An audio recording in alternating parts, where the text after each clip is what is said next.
Let us solve now a problem regarding cogeneration cycles. Here is a problem we have to solve. What do we have? We have steam enters the turbine at 7 megapascal and 500 degrees C. Some steam is extracted from the turbine at 500 kilopascal for process heating. So we are extracting from the turbine, instead of at 7 megapascal, it's at 500 kilopascal. The remaining steam continues to expand to 5 kilopascal. Steam is then condensed at constant pressure and pumped to the boiler pressure of 7 megapascals.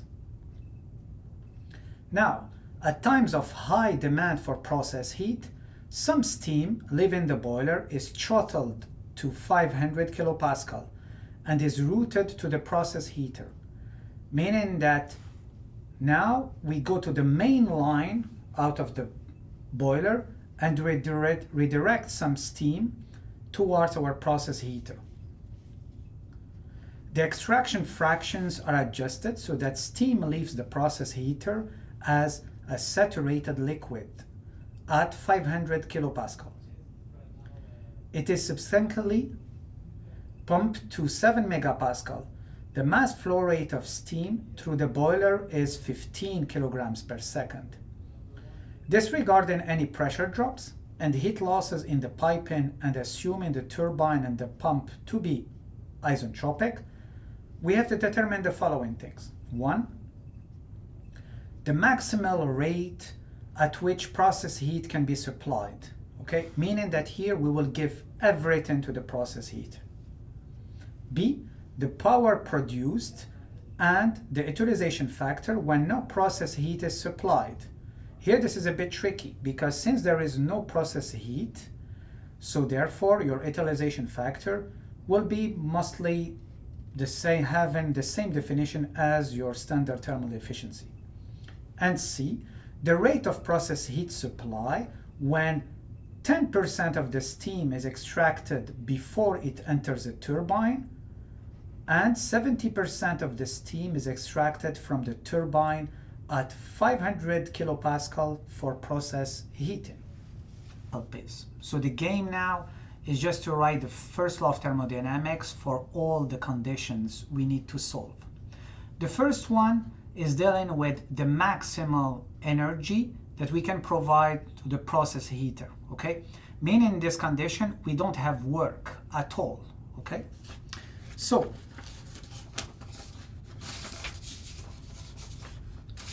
A, computation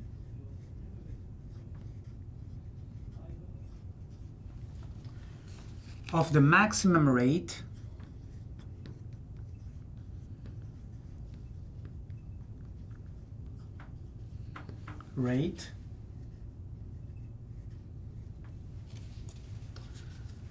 at which the process heat can be supplied.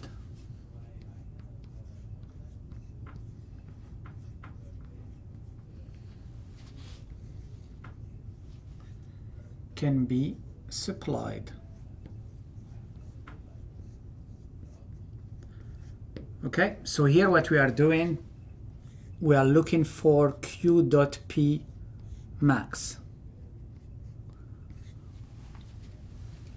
Now, for this to be achieved, we have to bypass completely the turbine, okay? What does it mean? This means that the following flow rates have to be equal to 0. Q dot P is maximized. This means for us that M dot 3, M dot 5, and M dot 6 are equal to 0. M dot 3 equal to M dot 5 is equal to M dot 6, and all are equal to 0. We are completely bypassing the turbine. In practice, this is something you don't want to do, right? Because you will be stopping completely the turbine, and restarting a turbine, it's always like a big deal, okay? So typically you will always run the turbine, okay, and route some steam to the process heater, okay? You can reduce your power production but not stopping the turbine completely, okay? So now that this is equal to 0, so in practice we will switch, if you want, from this complete cogeneration cycle to a sub-cycle, okay, where we will have only the boiler, the process heater, okay, and a pump. So now if we analyze this using the first law of thermodynamics, we can write that Q dot P is equal to what? The inlet M dot 4 H4 plus the second inlet is state 5 M dot 5 H5 minus the exit M dot 7 H7. Okay? Well, we just said that M dot 5 is equal to 0. So this one disappears. And Q dot P becomes M dot 4 H4 plus, minus M dot 7 H7. But now M dot 4 and M dot 7 are the same, so this would give us simply M dot 4 H4 minus H7. So knowing all the enthalpies, this will give us Q dot P is equal to 41551 kilowatts of heat. So this is the maximal heat we can provide to our client, okay? This is really the top, the maximum, okay?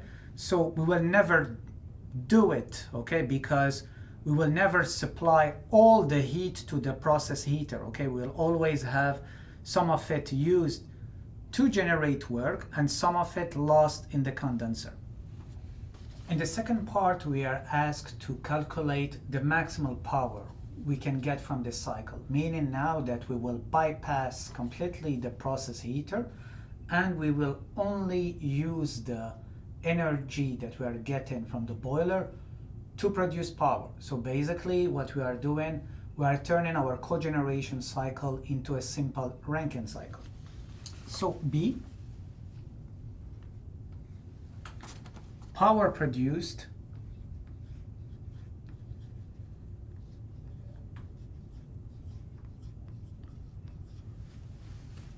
when no process heat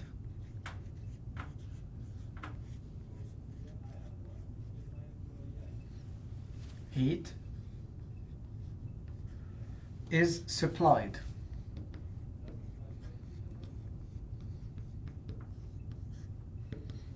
So here basically what we are trying to get is our power max.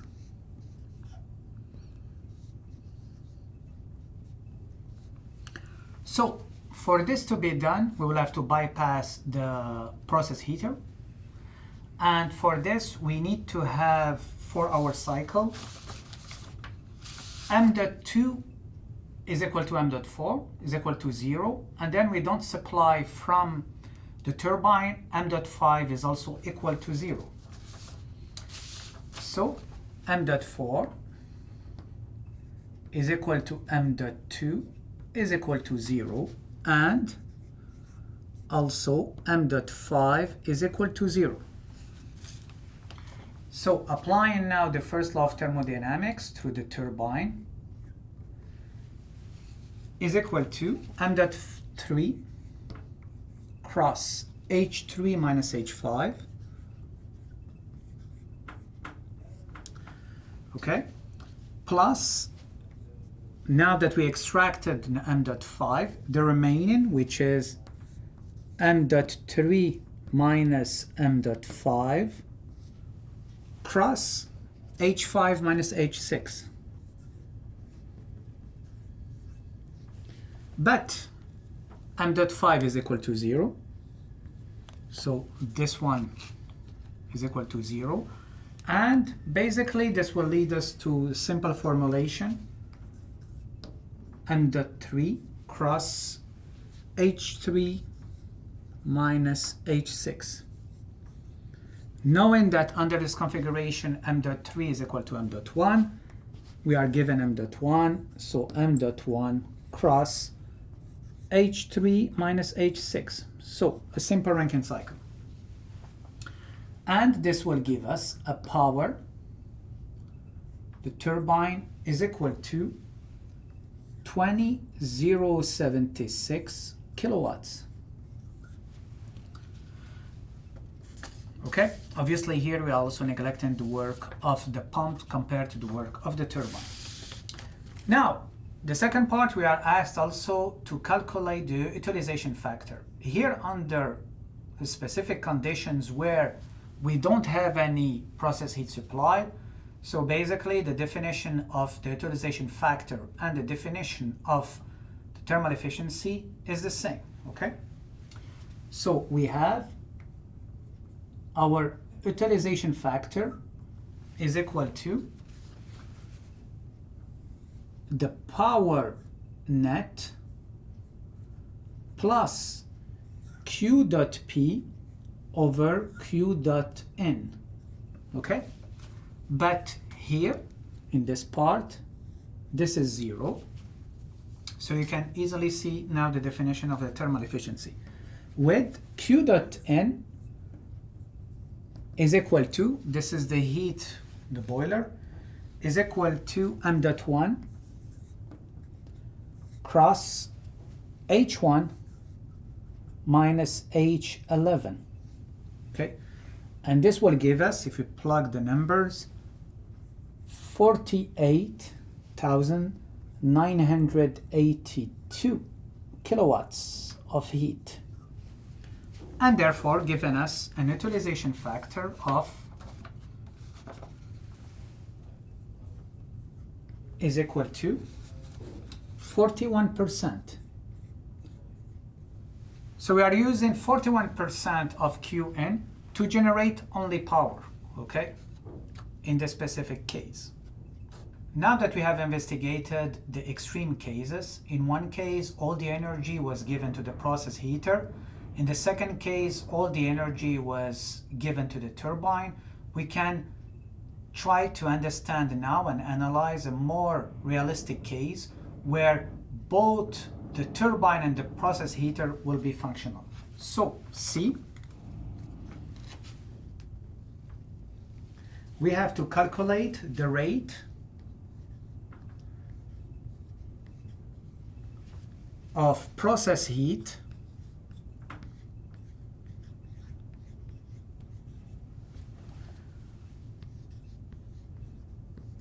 for the following conditions, okay?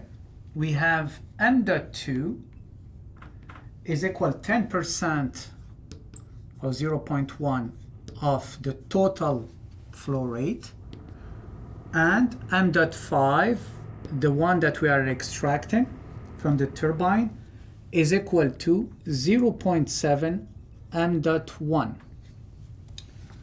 So we can still calculate our process heat Q dot P using the first law of thermodynamics.